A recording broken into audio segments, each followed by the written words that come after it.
शिरडोन ग्रामपंचायतीने गावाच्या सुरक्षेसाठी बसवलेले सीसीटीव्ही कॅमेरे तिसरा डोळा अनेक दिवसांपासून बंद असल्याची चर्चा ग्रामस्थांमध्ये आहे। या परिस्थितीचा फायदा घेत अज्ञात चोरट्यांनी गावात चोरीच्या घटना वाढवल्याने नागरिकांमध्ये भीतीचे वातावरण निर्माण झाले आहे। काही दिवसांपूर्वी कुरुंदवाड रोड लगत राहणाऱ्या सुवर्णा कोरे यांच्या घरात घरफोडीची घटना घडली होती। या प्रकरणाचा तपास सुरू असतानाच गावात आणखी एक चोरीची घटना घडली आहे। हरगुल रस्त्यावरील महेश बोबडे यांच्या गोठ्यातील सुमारे 1.5 लाख रुपये किमतीची म्हैस अज्ञात चोरट्यांनी दोरी कापून लंपास केली।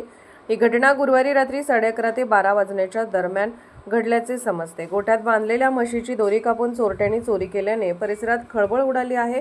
अल्पावधीतच गावात दुसऱ्यांदा चोरी झाल्यामुळे ग्रामस्थांमध्ये संतापाची लाट पसरली आहे। गावातील सीसीटीव्ही यंत्रणा कार्यरत असती तर चोरट्यांचा माग काढणे सोपे झाले असते अशी भावना नागरिकांकडून व्यक्त होत आहे। गावात सलग घडणाऱ्या चोरीच्या घटनांमुळे रात्रीच्या सुरक्षेचा प्रश्न ऐरणीवर आला असून ग्रामस्थांनी तातडीने सीसीटीव्ही यंत्रणा दुरुस्त करून सुरू करावी, पोलीस गस्त वाढवावी आणि चोरीच्या घटनेचा छडा लावून आरोपींना अटक करावी अशी मागणी केली आहे। मात्र गावातील बंद पडलेल्या तिसऱ्या डोळ्यामुळे सुरक्षेचा प्रश्न अधिक गंभीर बनल्याची चर्चा नागरिकांमध्ये सुरू आहे। सतर्क लाईव्ह न्यूजसाठी प्रतिनिधी हैदर अली मुजावर।